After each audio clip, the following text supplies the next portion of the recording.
You all.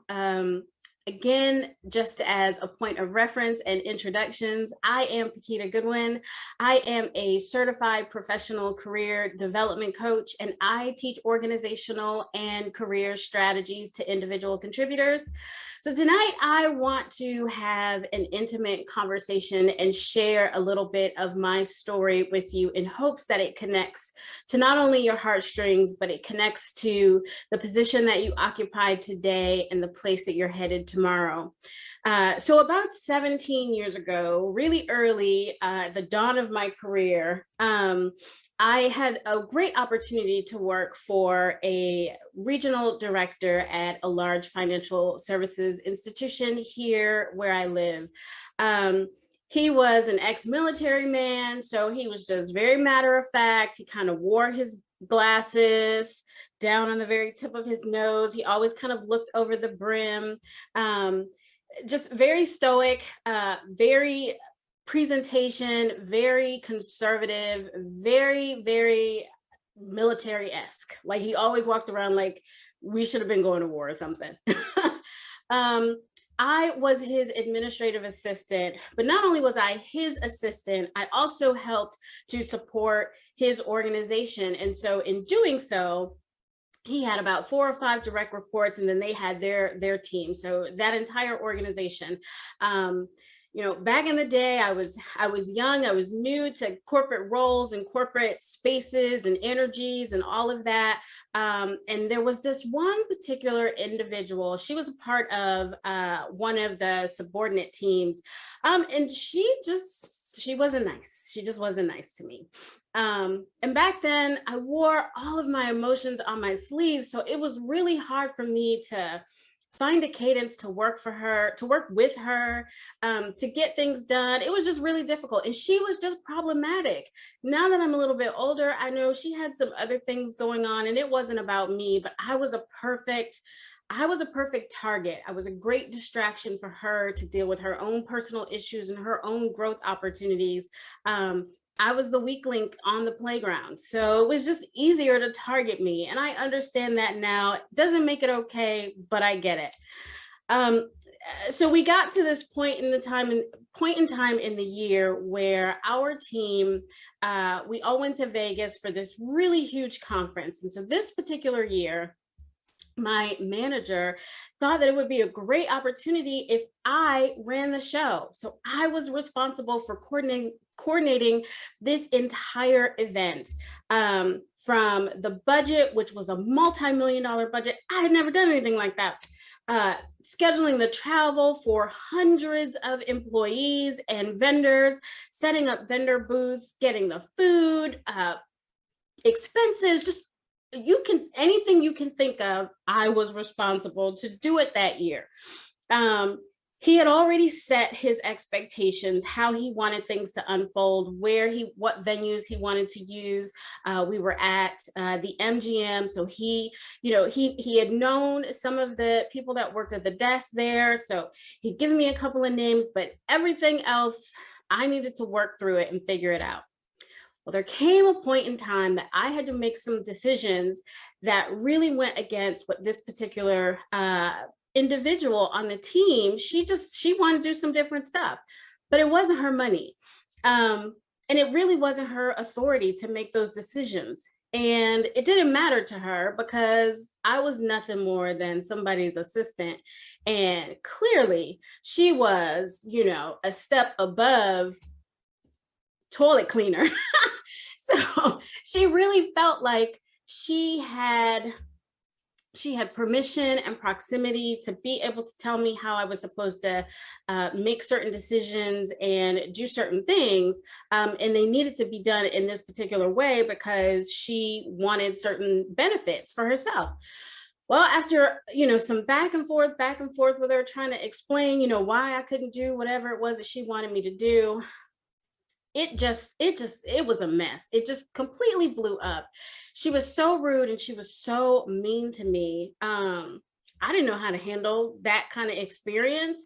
And so it made me cry. And I went back to my desk, and lo and behold, she and some of her friends had sent an email to my manager. And the email was horrible. It was horrible. It was everything but shy of just calling me a complete buffoon. She did call me incompetent. She called me a lot of things. So my manager had a conversation with me and asked, how did this situation escalate?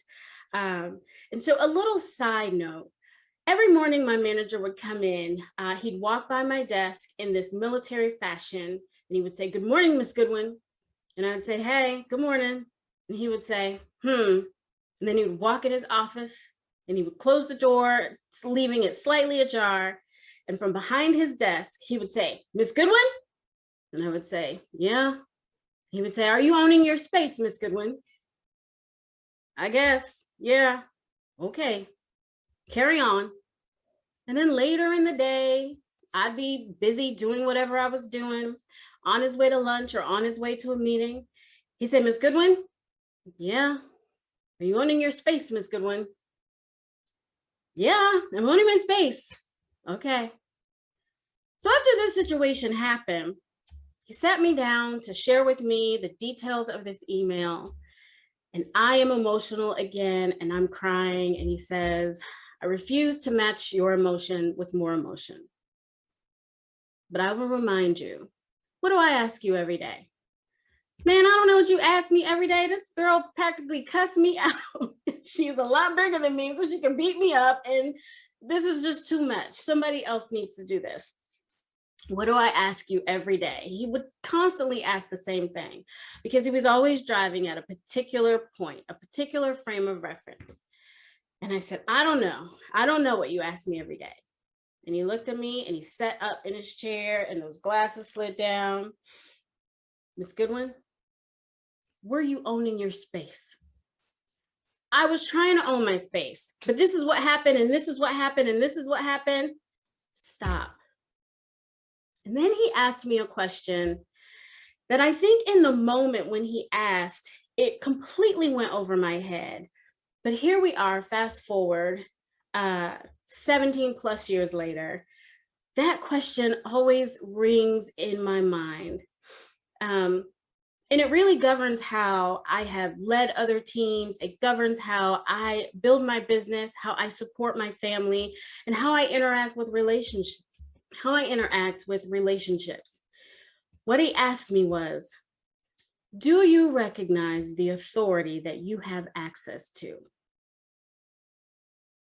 "I don't understand what you're talking about."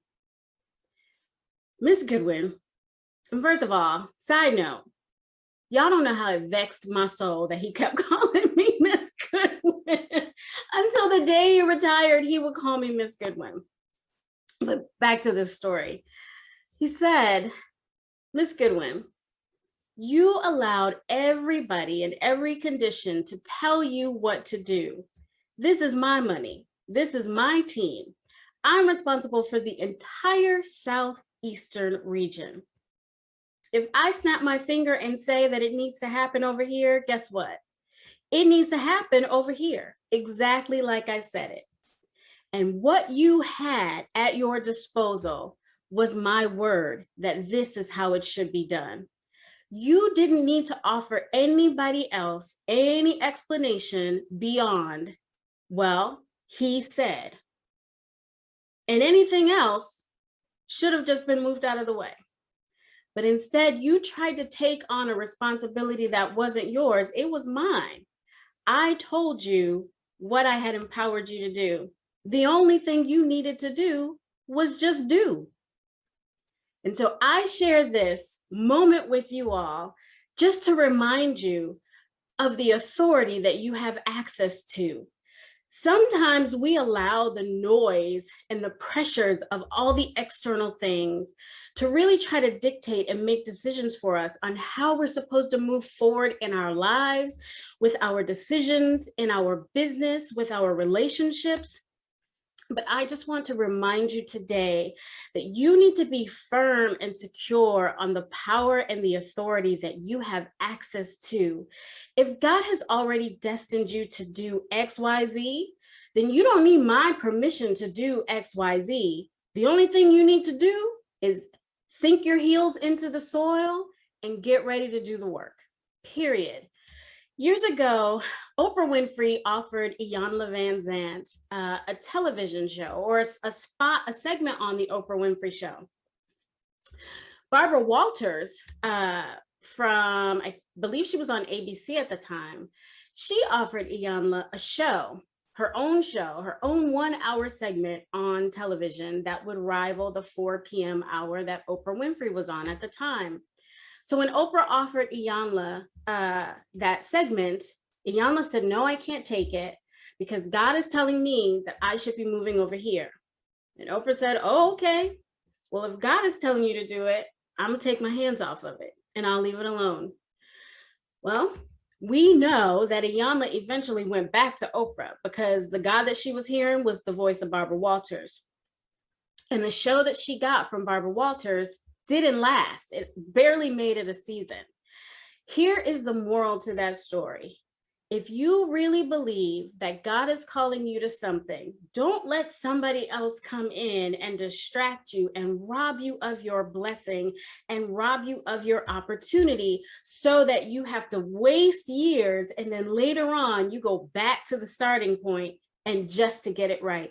And listen, I am a big advocate of course correction. If you got to go back and make things right so that you can recover and move on, then do it. But if you don't have to waste that time, don't waste that time.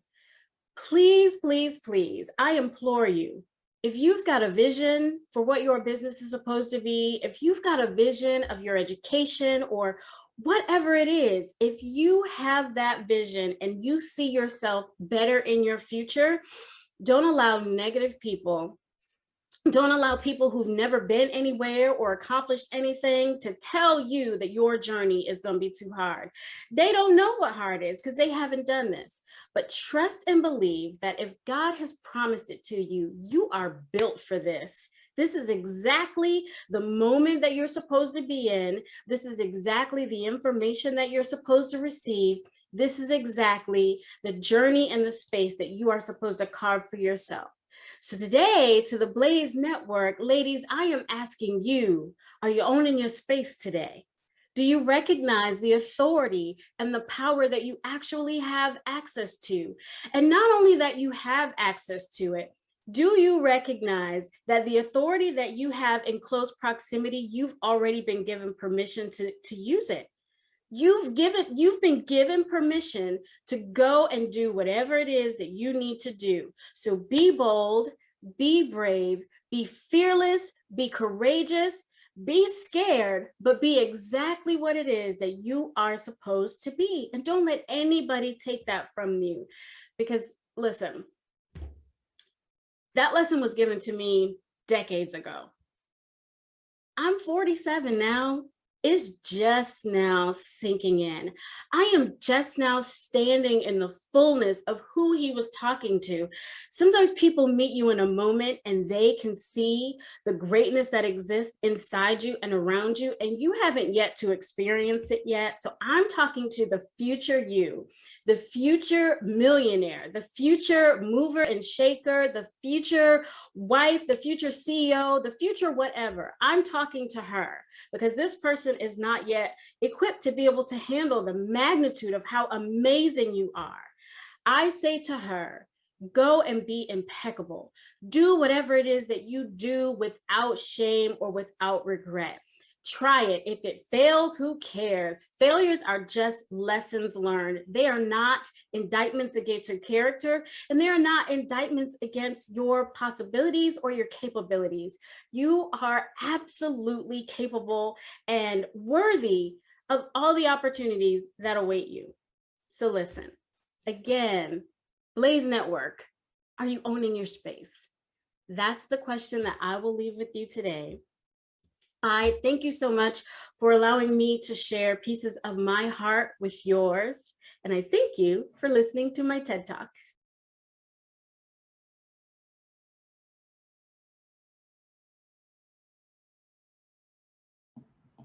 Y'all, don't we love Paquetia? Let me throw some hearts on the stage myself. Paquetia with the beautiful spirit, Paquetia with the transparent heart, Paquetia with A loving, loving, loving soul. And Paquita, don't you worry. We had names for that woman since you know, were very nice about what she was. But look at you today, right? Look how you are leveraging that sword to empower everyone, and even that annoying man who said Miss Goodwin. Now you can look back on it and understand what he was trying to teach. And I think that's a deep part too, right? Like people plant seeds inside of us along the journey. And even if we don't get it in that moment, like they are so important. Proximity to power is so important, right? Because it plants seeds that will bud later on, right? So even in this summit, I think there are gems that are being dropped on each of us that are just planting seeds, and we can't fully digest it yet today, but it's going to bloom and grow. So kudos to everybody for being in this space. Of course, I want to hear from you. We have 12 minutes until the next session, which is a workshop. So a workshop, you're going to need your pens and your paper for. And then we have another DJ set after that, y'all. But in this 12 minutes that we have, I want to hear from you, right? What are your reactions? What are your thoughts? Even affirmations for Paquita. Somebody give this woman her flowers, y'all. She deserves. Hit the raise hand button under the screen. It'll look like a hand like this. If you'd like to come to the stage for a second and share what's on your heart or your mind. And if y'all don't know me, I'm going to wait for this. Blaze means building leaders and accepting zero excuses. So we're going to get comfortable with the sound of our own voice. Who'd like to come up? Do. All right. Nina, I'm pulling you up. All right. Hello. Can you hear me? Yes, ma'am. Hey, girl. Hey, girl. Hey. Listen, I need some oil for my edges because they have been completely snatched. Like just the power in those 6 words or 3 words, own your space. It just has so much meaning that can be infiltrated into business and personal and relationships and just every aspect of life. Like I need a tattoo of it like right now. Like it's just a constant reminder because it has so much meaning, not just physically but emotionally and mentally, and owning your space and owning your feelings and being justified and validated in that, and not needing anybody else's stamp of approval in owning your space. So flowers. Huge flowers. I agree. Thank you so much, Nina. Thank you so much. I agree. We have 2 more. Let me pull up Katrina. You are coming to the stage, Mamacita. Hey, girl. Hey. Can you all hear me? Yes. Oh, you didn't see me. Yep. Hello, you guys. Now, let me just be honest, y'all. I came in the room and I was late. And I'm talking like real late, like at the end, she was wrapping up the first story, right? So I know y'all got a whole something different than I got. So I said, I must share, you see? Yeah, come on. When I came on, she was talking about, do I know the authority that I have access to? And it made me think about my daddy. It made me think about who I was in the kingdom. Come on now. I don't know what she said before that.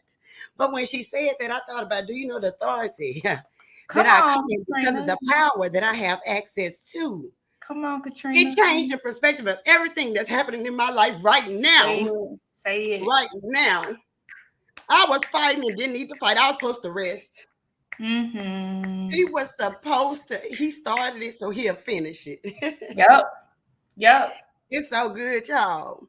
It's so good. The revelation, I'm talking about like it's on me. It's sitting on me. It's like it's like you just something clicked and your whole life forever changed. And then when you talked about someone from the past, when you came on, that made an impact in our life, that we can now see the fruit that they have sown. It's been a lot of bad fruit that we be concentrating on, and that was something good fruit. That was some good fruit. Quit focusing on the bad fruit. I think somebody said it yesterday, flip the focus, didn't it? Yep, yes, they did say that. Yeah, so now we need to focus on the good fruit because we've been focusing on the bad fruit so much long. We don't even realize it. I think somebody said it on yesterday, how we stuck in an old place. We somebody put all this on us. We weren't even supposed to do all that. Say this. And so now that we know the access to power, Say that, sis. The access to power on the other, it's not in another room. It's not on the other side of the world. It's not, I got to wait days to get. I got access to it because it's in me. Come on. It's in you. That's right. I didn't tap into it. Yep. Oh, thank you so much, Miss Goodwin. I don't know what the play on words that I heard you say that bothers you when he said, but Miss Goodman, come on, you opened my eyes today. You opened my eyes today and caused me to see further. When she said that, y'all, it made me think about when I was in college. I went back to school. I'm gonna share this and I'm getting out. But I went back to school at an older age. I graduated just in 2019 with my bachelor's, but I had been a manager for over 13 years. Congratulations. Yeah. Thank you. So, but when I went back, I had waited for 2 hours to do registration. And when it was my turn next, the seat changed. Another person came in and sat down. And I just sat waiting. And he said, who was next? And some people tried to skip me, and the lady told me. But when I was the first one for this man, he put me in his class. I did not know that was the chair of my department. Wow, sis. So when the seat changed, my access to power yes, ma'am, opened up. Yes, it ma'am, opened up. Another level opened up because the seat changed. Come on. We've been hearing that change of power, that whatever, the changing of the guard and all this kind of stuff. And everybody had their gist of it. But that's what it is. When it's your turn, the seat to change. That's and you will now see how that seed took fruit. That's right. It grew, look, and produced fruit. Girl, this is what I got from this little bit that I heard. Can't wait to go back. I don't know if I'm owning my space, but today you showed me how to really own it. It's to rest in God. I can quit getting up, trying to manage this stuff. I can relax because I got access to power. That's what I wanted to say, you guys. Baby, that was good right there. You preached a sermon just now. You cliff notes right here. I honor you, and just keep going, sis. Like, you got a gift on you. You have a gift on you, so you keep going, and you have a tribe. I promise. You have a tribe behind you, so you just let us know what you need, and where we need to be. Okay, we got you. Thank you so much. Y'all have a good day. Thank you. You too, Mama. Beautiful, beautiful, beautiful. Jazz, I'm bringing you up, Mama.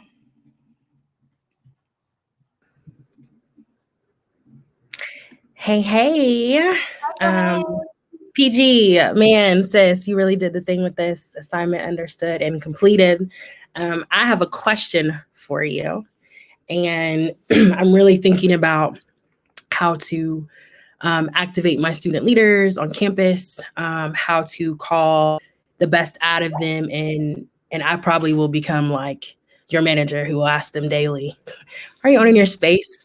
And so my question is more how do you continue to coach folks up in that, right? When students are still learning their agency and their power and their authority, what are some tips, tools, or strategies that you have for coaching them up to own all of the spaces that they get to inhabit? Hey, sis. Listen, you have to see them. When my manager did for me all those years ago, is he saw me. He saw me every morning. He saw me on his way to lunch. He saw me on his way to his meetings and sitting at his desk. Miss Goodwin, are you owning your space today? Good morning, Miss Goodwin. Good afternoon, Miss Goodwin.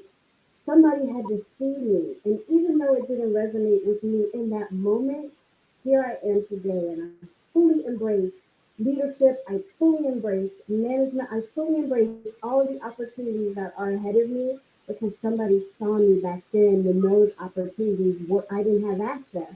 And sometimes people need to know that just because you don't have access today does not mean that the tables won't turn. Just like Katrina said, the switch won't get flipped. You'll have access tomorrow. And if I saw you then, there's a scripture in the Bible when the prophet Elijah is getting ready to be ascended into heaven, and he's walking with his student Elisha, and the other prophets gather around because they wanted to be his student, and they kept saying, your master's getting ready to leave you today. And Elisha would say, okay, I already know that, so be quiet. Sometimes, and so what Elijah says to his student is, you can have my mantle. I can pass my grace on to you if you see me when I'm taken. The problem is that sometimes the student wants to be the teacher and the teacher wants to be the student, but you have not seen the chain of command. You haven't seen the knowledge, and so you haven't seen the experiences. You haven't been watching while I was being an example in front of you. So you continue to be an example in front of them. You let them know that you see them, and eventually they're going to see you. And so then when you start depositing nuggets into their life, it's easy for me to pull up when I have an example, when I can take notes, when I can see something being demonstrated in front of me.